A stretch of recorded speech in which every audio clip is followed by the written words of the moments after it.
Hi friends, Revanth Reddy గారు అల్లు అర్జున్కు సంబంధించి కొన్ని వివాదాస్పదమైన వ్యాఖ్యలు చేశారు. దానికి సంబంధించి మనం మాట్లాడుకుందాం. దానికంటే ముందు ఒక స్టేట్మెంట్ ఇస్తాను. రేవంత్ రెడ్డి గారు ఏ స్టేట్మెంట్ ఇచ్చినా, ఎవరు ఏ స్టేట్మెంట్ ఇచ్చినా, ఏం చేసినా అల్లు అర్జున్ని జైలుకు పంపేంత సీన్ లేదు. అల్లు అర్జున్ జైలుకి వెళ్ళడు, ఇది పక్కా. సో ఆయన ఏదో జైలుకి వెళ్తాడని తర్వాత ఏదో అవుతుందని చెప్పి పొరపాటున కూడా ఎవ్వరు అనుకోకండి. That is clear. Okay, next Revanth Reddy గారు ఏం మాట్లాడారు అనేది కనుక మనం వింటే, అన్నట్టు రేవంత్ రెడ్డి గారు ఫస్ట్ ఘటనకు సంబంధించి మధ్యాహ్నం ఒక స్టేట్మెంట్ ఇచ్చారు నిన్న. ఏమని అంటే, చట్టం తన పని తాను చేసుకుంటూ పోతుంది, చట్టం ముందు అందరూ సమానులే, ఇందులో నా జోక్యమేమీ లేదు, ఇటువంటి కామెంట్స్ అన్ని వేశారు. ఇవి జనరల్గా రెగ్యులర్గా రాజకీయ నాయకులు, ముఖ్యంగా పదవుల్లో ఉండేటటువంటి వాళ్ళు చెప్పేటటువంటి స్టేట్మెంట్సే. చట్టం తన పని తాను చేసుకుపోతుంది, నా జోక్యం ఉండదు, ఇవన్నీ అది చెప్పారు. నిన్న సాయంత్రం ఆజ్ తక్ కార్యక్రమం జరిగిందండి. ఆ ఇంటర్వ్యూలో రేవంత్ రెడ్డి గారు పాల్గొన్నారు. అందులో అల్లు అర్జున్ కి సంబంధించిన ప్రశ్నలు వస్తే వివాదాస్పదమైనటువంటి వ్యాఖ్యలైతే రేవంత్ రెడ్డి గారు చేశారు. ఏంటి ఆ వ్యాఖ్యలు అంటే, ఫస్ట్ అసలు రేవంత్ రెడ్డికి పడినటువంటి ప్రశ్న ఏంటంటే, టాలీవుడ్లో పెద్ద స్టార్ అల్లు అర్జున్, ఆయన ప్రస్తుతం అరెస్ట్ అయ్యారు, దేశవ్యాప్తంగా చర్చనీయాంశంగా మారింది, ఆయన అభిమానులందరూ కూడా అసంతృప్తికి గురవుతూ ఉన్నారు, కొన్ని చోట్ల రోడ్ల మీదకి వచ్చి అభిమానులు ఆందోళనలు కూడా చేస్తున్నారు, దీని మీద మీరు ఎలా స్పందిస్తారు అని చెప్పి రేవంత్ రెడ్డికి ప్రశ్న వచ్చి పడిందండి జర్నలిస్ట్ నుంచి. సో రేవంత్ రెడ్డి ఆన్సర్ అన్నమాట, ఆందోళనలు ఏముందండి, ఆందోళనలు 10-15 మంది ఒక చోట చేరితే చాలా సులభంగా ధర్నా చేయొచ్చు, అదేం పెద్ద విషయము. అందులోనూ పర్మిషన్ లేకుండా ఎవరైనా సరే ఎక్కడైనా సరే ధర్నాలు చేస్తే వాళ్లను కూడా లోపలేస్తాము. ఇక అందరూ అల్లు అర్జున్ అరెస్ట్ గురించే అడుగుతున్నారు, అల్లు అర్జున్ అరెస్ట్ గురించే నన్ను అడుగుతున్నారు, కానీ ఆ మరణించినటువంటి, ఆ తొక్కిసలాటలో చనిపోయినటువంటి మహిళ గురించి ఎవరు ఎందుకు అడగడం లేదు? ఆయన వల్ల జరిగినటువంటి తొక్కిసలాటలో ఒక మహిళ చనిపోయింది, ఆమె కుమారుడు కోమాలోకి వెళ్లి 11 రోజులుగా ఆసుపత్రిలో చికిత్స తీసుకుంటూ ఉన్నాడు. ఆ అబ్బాయి కోమాలో నుంచి బయటకు వస్తే, కళ్ళు తెరిస్తే కళ్ల ముందు తన తల్లి కనిపించకపోతే ఆ పిల్లవాడి పరిస్థితి ఏంటి, ఆ బీద కుటుంబం యొక్క పరిస్థితి ఏంటి అన్నది ఒక్కరంటే ఒక్కరు కూడా ప్రశ్నించడం లేదేంటి? అల్లు అర్జున్ ఒక సినిమా నటుడు, ఆయన వ్యాపారం ఆయన చేస్తున్నాడు, సినిమాలు తీస్తున్నాడు, డబ్బులు సంపాదించుకుంటున్నాడు, పైసలు పెడుతున్నాడు, పైసలు సంపాదిస్తున్నాడు. అందులో నాతో లావాదేవీలు ఏముంటాయి, నాతో ట్రాన్సాక్షన్స్ ఏముంటాయి? అల్లు అర్జున్కు రియల్ ఎస్టేట్ వ్యాపారులు ఉంటారు, ఎక్కడో స్థలం తీసుకుంటారు, దాన్ని లేఅవుట్లుగా దాన్ని చేసుకొని రియల్ ఎస్టేట్ వ్యాపారులు అమ్ముకుంటారు, పైసలు సంపాదిస్తారు. అచ్చం అలాగే అల్లు అర్జున్ కూడా వ్యాపారం చేస్తున్నాడు. అలా కాకుండా అల్లు అర్జున్ ఏమన్నా భారత్ పాకిస్తాన్ బార్డర్కి వెళ్ళి యుద్ధం చేసి భారతదేశాన్ని ఏమైనా గెలిపించాడా? అరే సినిమా తీశాడు, పైసలు సంపాదించుకున్నాడు, ఇంటికి వెళ్ళాడు, అందులో గొప్పేముంది? కారులో వచ్చి సినిమా చూసి సైలెంట్ గా వెళ్ళిపోతే ఎవరికి ఎలాంటి సమస్య ఉండకపోయేది. కానీ వెళ్లేటప్పుడు కారులో నుంచి బయటికి వచ్చి చేతులూపుతూ అక్కడున్నటువంటి గుంపును ఉద్రేకపరుస్తూ హడావుడి చేయాల్సినటువంటి అవసరం ఉందా? దాంతో జనం పెద్ద ఎత్తున ఎగబడ్డారు, కంట్రోల్ కాలేదు, తొక్కిసలాట జరిగింది, అక్కడ ఒక మహిళ ప్రాణం పోయింది. ఎవరు బాధ్యులు? అరే జనం యొక్క ప్రాణం పోయినా సరే కేసు పెట్టొద్దా? ఈ ఘటనలో క్రిమినల్ కేసు నమోదయ్యింది. అందులో అల్లు అర్జున్ ఈ కేసులో A11 గా ఉన్నాడు. 10 రోజుల తర్వాత అల్లు అర్జున్ తన ఇంటికి వచ్చాడు, అందుకే పోలీసులు ఇంటికి వెళ్లి మరీ అల్లు అర్జున్ అరెస్ట్ చేశారు. అరే నాకు చిన్నప్పటి నుంచి అల్లు అర్జున్ తెలుసాయా? అతనికి నేను తెలుసు. అల్లు అర్జున్ మామ చిరంజీవి, ఆయన కాంగ్రెస్ నేత. అల్లు అర్జున్ కు పిల్లనిచ్చిన మామ చంద్రశేఖర్ రెడ్డి, ఆయన కూడా కాంగ్రెస్ నేత, నాకు బంధువే. అల్లు అర్జున్ భార్య కూడా నాకు బంధువే, హోంశాఖ కూడా నా దగ్గరే ఉంది. అయితే ఈ కేసుకు సంబంధించినటువంటి రిపోర్ట్ మొత్తం నాకు తెలుసు. భారతదేశంలో సల్మాన్ ఖాన్, సంజయ్ దత్తులు ఎందుకు అరెస్ట్ అయ్యారు? ఫిలిం స్టార్లు, పొలిటికల్ స్టార్ల కోసం ఏమన్నా ప్రత్యేకమైనటువంటి చట్టాన్ని భారతదేశంలో అంబేద్కర్ రాజ్యాంగం రచించి పెట్టిందా? కాదు కదా. అంబేద్కర్ రాజ్యాంగము రచించినటువంటి దానికి అనుగుణంగానే చట్టం పనిచేస్తుంది. అదే క్రమంలో అరే నా ఫేవరెట్ నటుడు కృష్ణ, సూపర్ స్టార్ కృష్ణ, ఆయన ఇప్పుడు లేరు, నేను ఆయనకు చాలా పెద్ద ఫ్యాన్ని, ఇప్పుడు నాకు నేనే పెద్ద స్టార్ని, నాకంటూ అభిమానులు ఉండాలి, కానీ నేనెవరికి అభిమానిని కాను. ఇప్పుడు అసలు అల్లు అర్జున్ అక్కడొచ్చి కాముగా అసలు సినిమా చూసుకొని వెళ్ళిపోయినా అయిపోయేది. ఆ కార్ నుంచి బయటకు వచ్చి, అసలు ఫస్ట్ రావడమే కార్ నుంచి బయటకు వచ్చి అందరికి అభివాదం చేయడము, అవన్నీ చేయడం వల్ల ఈ సమస్య వచ్చింది కదా. అరే అల్లు అర్జున్ సినిమా చూడాలనుకుంటే ఆయనకు స్టూడియో లోపల స్పెషల్ షో వేసుకొని కూర్చొని చూడొచ్చు కదా, ఇంట్లో కూర్చొని చూడొచ్చు కదా. అరే మీరు ప్రేక్షకులు అభిమానులతో కలిసి చూడాలనుకుంటే ముందుగా పోలీసులకు సమాచారం ఇవ్వాలి కదా, లేదంటే మేనేజ్మెంట్కు సమాచారం ఇస్తే వాళ్ళు ఏర్పాటు చూసుకుంటారు కదా. అలా కాకుండా సడన్ గా వచ్చేస్తే ఉన్న కొద్ది మంది సిబ్బందితో వాళ్ళు ఎలా సిద్ధం కాగలుగుతారు? లా అండ్ ఆర్డర్ ప్రకారమే నడుచుకోవాల్సి ఉంటుంది. అల్లు అర్జున్ అరెస్ట్ అయితే ఎందుకు ఇంత చర్చిస్తున్నారు? ఆ ఘటనలో చనిపోయిన మహిళ కుటుంబం ఎలా ఉంది, వాళ్ళ పరిస్థితి ఎలా ఉంది, తీవ్రంగా గాయపడ్డ పిల్లాడు ఎలా ఉన్నాడు, ఆ పిల్లాడు కోలుకోవడానికి ఎంత సమయం పడుతుంది, ఆ తర్వాత ఎట్లా బతుకుతాడు, ఈ విషయాలు ఒక్కరంటే ఒక్కరు కూడా అడగరేంటి? ఇదండి రేవంత్ రెడ్డి గారు. ఆయన ఎంత ఆవేశంగా సమాధానం ఇచ్చారో ఆ ఆవేశాన్ని క్యారీ చేస్తూ దాదాపు నేను కూడా రేవంత్ రెడ్డి గారి సమాధానాన్ని మీకు ఇవ్వడం జరిగింది. అంటే ఆయన అభిప్రాయం అలా ఉంది రేవంత్ రెడ్డి గారిది. అంత బాగానే ఉంది రేవంత్ రెడ్డి గారు మాట్లాడింది, ఎక్కడ ఏం తప్పు లేదు. అల్లు అర్జున్ వ్యాపారం చేసుకుంటున్నాడు, పైసలు సంపాదిస్తున్నాడు, సినిమా తీసిండు, పైసలు వస్తే పైసలు తీసుకుంటాడు, పోతాడు, ఇవన్నీ బాగానే ఉన్నాయి. కానీ అక్కడ వచ్చి ఎందుకు కారులో అభివాదం చేయడం ఎందుకు? నువ్వు పోయిన తర్వాతనే కదా అక్కడ ఆ రచ్చ తొక్కిసలాట అయ్యింది. ఇంట్లో స్పెషల్ షో వేసుకొని చూడొచ్చు కదా, స్టూడియోలో స్పెషల్, ఇవన్నీ బాగానే ఉన్నాయి. కరెక్టే, లాజికల్గా మాట్లాడుతున్నారు, అంత బాగానే ఉంది రేవంత్ రెడ్డి గారు. Everything is good. అయితే అండి నేను ఫస్ట్ ఒక స్టేట్మెంట్ ఇచ్చాను, మీకు గుర్తుందా? అల్లు అర్జున్ అరెస్ట్ అయ్యి, అంటే ఏదో అరెస్ట్ అయ్యాడు, ఇమీడియట్ గా అదే రోజు బెయిల్ కూడా వచ్చేసింది. నిన్ననే మనం మాట్లాడుకున్నాం. అల్లు అర్జున్ జైలుకి వెళ్ళేంత సీన్ లేదండి.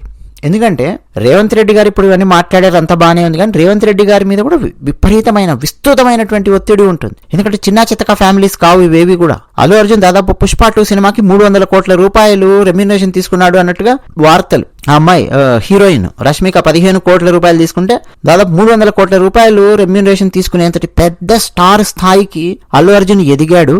కేవలం అల్లు అర్జున్ అనే కాదు, అక్కడ అల్లు అర్జున్ వెనక చాలా పెద్ద బ్యాకింగ్ ఉంది. అల్లు అరవింద్ గారు చాలా మంది రాజకీయ నాయకులతో, ఇండస్ట్రియలిస్టులతో సంబంధాలు, బాంధవ్యాలు ఉన్నటువంటి వ్యక్తి అల్లు అరవింద్ గారు. బిజినెస్ పరంగా కానీ అన్ని కోణాలు. అంతకంటే పెద్ద మహావృక్షం ఉంది వెనక చిరంజీవి గారు. చిరంజీవి గారు ఇట్లా తమ ఇంట్లో పిల్లలు జైలుకి వెళ్లేంతటి పరిస్థితి తీసుకురానిస్తారా? నో.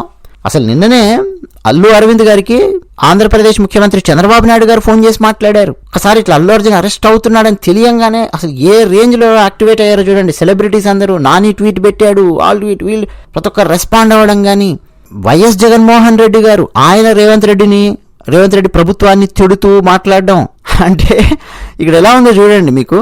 ఒక పక్క చంద్రబాబు నాయుడు గారు ఫోన్ చేశారు అల్లు అరవింద్ గారికి. అంటే చంద్రబాబు నాయుడు గారు వాళ్ళు కూడా కొంత ఆందోళన పడుతున్నారు, ఇబ్బంది పడుతున్నారు.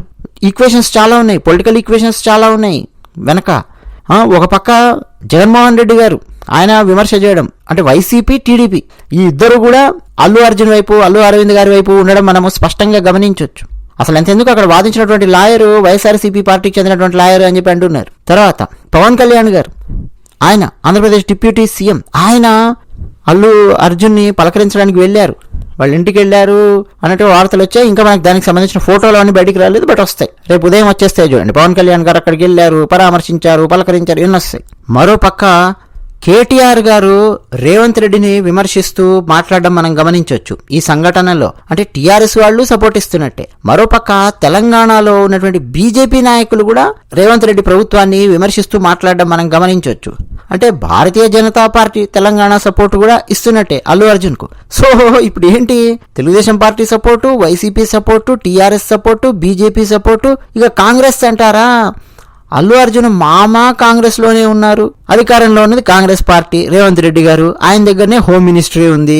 మరి ఇప్పుడు ఏంటి, అందరూ అల్లు అర్జున్కి మద్దతు ఇచ్చేవాళ్లే, మరి ఇప్పుడు ఏంటి? రేవంత్ రెడ్డి గారు ఇప్పుడు అంత పొడవు మాట్లాడారు కదా, ఇది హాట్ హిట్ అని చెప్పి మాట్లాడారు, అంత బాగానే ఉంది. ఏంటి దాని అవుట్పుట్ ఏంటి? అంటే ఆ కేసు పెట్టాం కదా అంటారేమో. ఓకే, అంటే పోలీసులు చెప్పాల్సినటువంటివి కొన్ని ఉన్నాయి, అవేంటో మనం మాట్లాడదాం. అది చాలా కీలకం ఈ వీడియోకి. సో దీని ఇంపాక్ట్ అనేది చాలా ఉంటుంది రేవంత్ రెడ్డి గారి మీద, రేవంత్ రెడ్డి గారి ప్రభుత్వం మీద, పోలీసుల మీద చాలా చాలా ఉంటుంది impact. So it is not easy. Allu Arjun ఏదో జైలుకి పంపిస్తారు, ఇవన్నీ కలలో మాట. అది పొరపాటు కూడా ఎవ్వరు కూడా ఆలోచించకండి.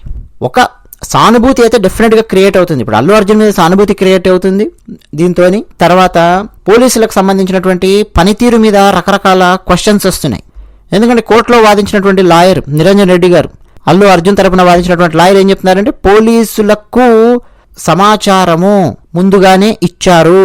డెఫినెట్ గా ఆ థియేటర్ వాళ్ళు సమాచారం ఇచ్చారు, ఈ సినిమా యొక్క నిర్మాత కూడా పోలీసులకు ముందే సమాచారం ఇచ్చారు అల్లు అర్జున్ అక్కడికి వెళ్తున్నారని అని చెప్పి నిరంజన్ రెడ్డి గారు వాదించారు. ఆ బెయిల్ సంబంధించినటువంటి ఆ చర్చలో వాదించారు. అసలు ట్రయల్స్ అవన్నీ ఇంకా ముందు ఉన్నాయి, వస్తాయి డెఫినెట్ గా. కొన్ని రోజులు నడుస్తాయండి ఈ కేసులు. సెలబ్రిటీలకు సంబంధించినవి మన భారతదేశంలో ఎన్ని కేసులు లేవు. ఇప్పుడు రేవంత్ రెడ్డి గారు సల్మాన్ ఖాన్ కి సంబంధించినటువంటి కేసు చెప్పారు. సల్మాన్ ఖాన్ అరెస్ట్ అయ్యి ఎన్ని రోజులు జైల్లో ఉన్నారండి? ఆలోచించండి. అసలు సల్మాన్ ఖాన్ గారికి సంబంధించిన ఒక కేసు కాదు, ఆ కృష్ణ జింకలకు సంబంధించిన కేసు ఒకటి ఉంది. తర్వాత కారు నడిపి ఫుట్పాత్ మీద నిద్రపోతున్నటువంటి వాళ్ళ మీద నుంచి కారు నడిపాడు, వాళ్ళు మరణించారు అన్నటువంటి కేసు ఉంది.